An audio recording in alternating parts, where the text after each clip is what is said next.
What is it that separates a pretty good leader from a truly great one, especially when everything feels like it's fallen apart?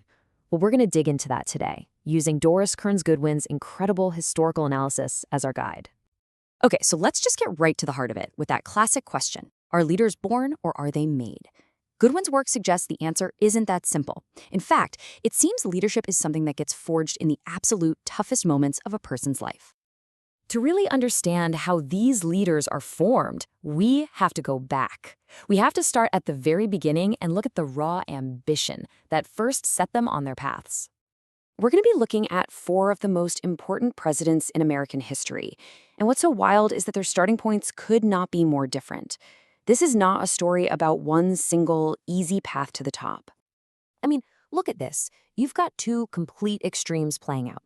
On one side, there's Abraham Lincoln, born into real hardship, shaped by loss and poverty. And then on the other side, you have the Roosevelts, Theodore and Franklin, who came from just immense privilege.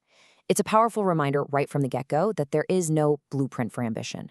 The seeds of leadership can really sprout in any kind of soil. And then you've got Lyndon B. Johnson.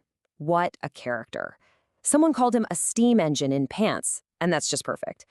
His ambition was this really complex mix of his father's political legacy and this deep, lifelong insecurity that just drove him with this almost frantic energy.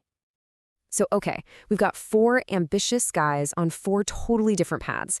But here's the thing. Every single one of them was about to hit a wall, a life-altering crisis that would test them to their absolute core and ultimately shape the very leader they were destined to become.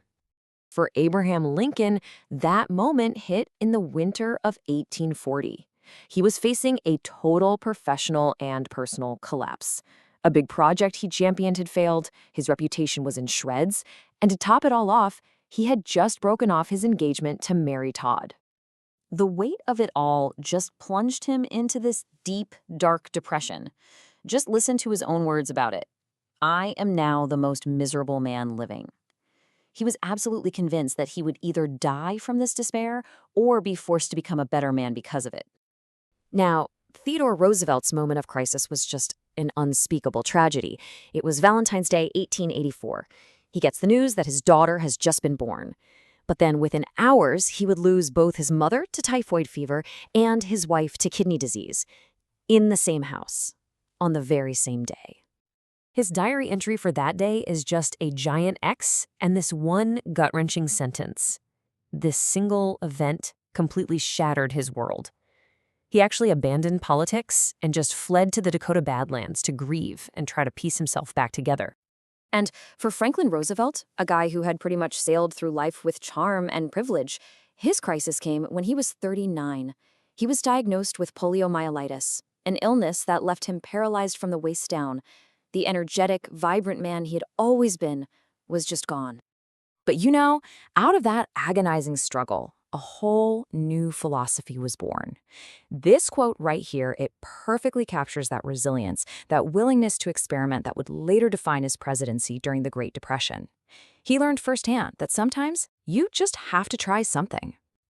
Lyndon Johnson's crisis was political, but believe me, for him, it was just as devastating. In 1941, he lost a special election for the U.S. Senate. Now, for a man whose entire sense of self was tangled up in winning, this defeat felt like a complete rejection of who he was as a person. And you have to understand, this wasn't just a political setback for him. It was an existential crisis. He called it the most miserable period of my life.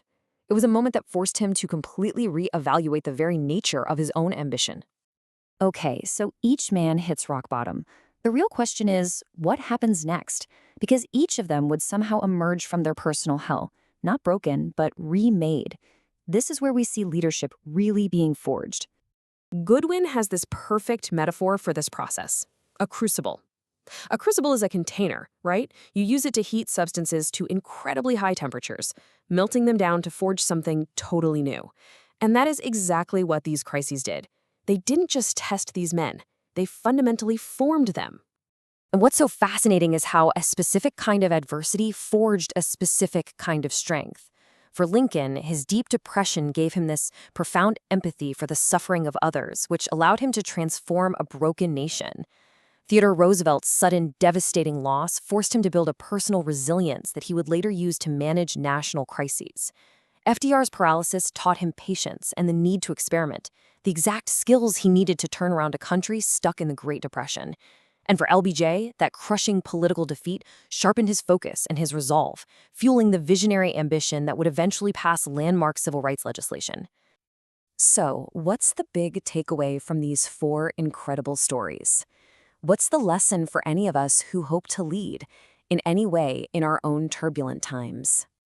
Well, the central lesson is this. True leadership isn't about avoiding hardship. It's about how you respond to it. Each of these men was transformed by their suffering.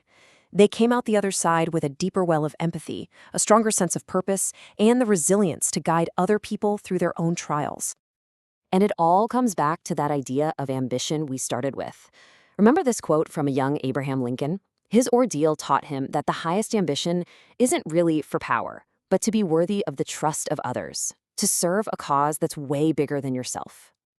And that brings this whole story right back to you, because the stories of these presidents, they aren't just history, they're a mirror. So the question I want to leave you with is this. What are the crucibles, big or small, that have tested and shaped you? Because that's where true leadership really begins.